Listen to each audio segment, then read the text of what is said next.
Hello, তোমাদের সকলকে একটা নতুন সুন্দর ব্লগে অনেক ওয়েলকাম। আজকে আমরা সন্ধেবেলা চলে গেছিলাম আমার খুবই একটা পছন্দের জায়গা, যেখানে আমাকে বারবার টানে। যেই জায়গাটা আমাকে ছোটোবেলা থেকে খুব বলতে পারি আগলে রেখেছে, যেখানে যেতে আমার কোনো দ্বিধা বোধ হয় না, কোনো বোরিং লাগে না, মনে হয় আমি রোজ যেতে পারলে আমি রোজ যেতাম। এটা হলো রামপ্রসাদ কালীবাড়ি, যেটা হালিশহরে অবস্থিত। কালীসাধক রামপ্রসাদ, যিনি নিজের ইচ্ছায় নিজের প্রাণ ত্যাগ করেছিলেন। 1720 সালে তিনি জন্মগ্রহণ করেন এবং 1786 সালে তিনি বিগ্রহকে নিয়ে গঙ্গায় ডুব দিয়েছিলেন এবং নিজের ইচ্ছায় তার প্রাণ ত্যাগ করেছিলেন। গঙ্গাতেই হয়েছিল তার সলিল সমাধি। এই মন্দিরটি তখন তার বাড়ি ছিলেন। মা তার কাছে কন্যা রূপে এসেছিল সাহায্য করতে, এবং এই মন্দিরের ঠাকুরটিও পুরোপুরি একজন বাচ্চা কালীর মতো দেখতে, যাকে দেখলে ভয় লাগবে না, মন প্রাণ একদম জুড়িয়ে যাবে।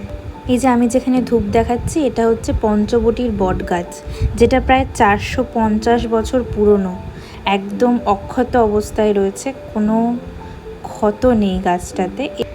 এখানে বসেই রামপ্রসাদ তখন কালী সাধনা করতেন, তন্ত্র সাধনা করতেন। এত বছর পুরনো কালী মূর্তিটি কোষ্ঠী পাথরের তৈরি এবং তার নামও আছে। তার নাম দিয়েছিলেন তিনি প্রসাদময়ী জগদীশ্বরী কালী। এখানকার মা ভীষণ জাগ্রত। আমি যখন প্রশ্নের উত্তর খুঁজে পাই না, তখন আমি মায়ের কাছেই ছুটে যাই, আর তার পরদিনই উত্তর পেয়ে যাই। এত ভালোভাবে উনি আমাকে উত্তর দিয়ে যান, সেটা আমি ব্যাখ্যা করতে পারবো না। ঠাকুরের ছবি এবং মন্দিরের ভেতরকার ছবি তোলা নিষেধ, তাই তুলতে পারিনি। পাশের একটা পুকুর দেখাচ্ছি। এই পুকুরটাতে এখন প্রচুর কচ্ছপ আর মাছ আছে, তবে এই পুকুরটাতেই সাধকগণ স্নান করতো। পুকুরটাতে প্রচুর কালারিং মাছ আছে, যেটা রাত্রিবেলা দেখা যাচ্ছে না, বাট কচ্ছপগুলোকে তোমরা দেখতে পাচ্ছ। অনেক কচ্ছপ আছে এই পুকুরটাতে। মায়ের মন্দির এতটাই জাগ্রত, মা আমাকে এতটাই টানে। আগের দিন রাত্রিবেলায় আমি বলছিলাম আমার খুব যেতে ইচ্ছা করছে রামপ্রসাদ ভিটেতে।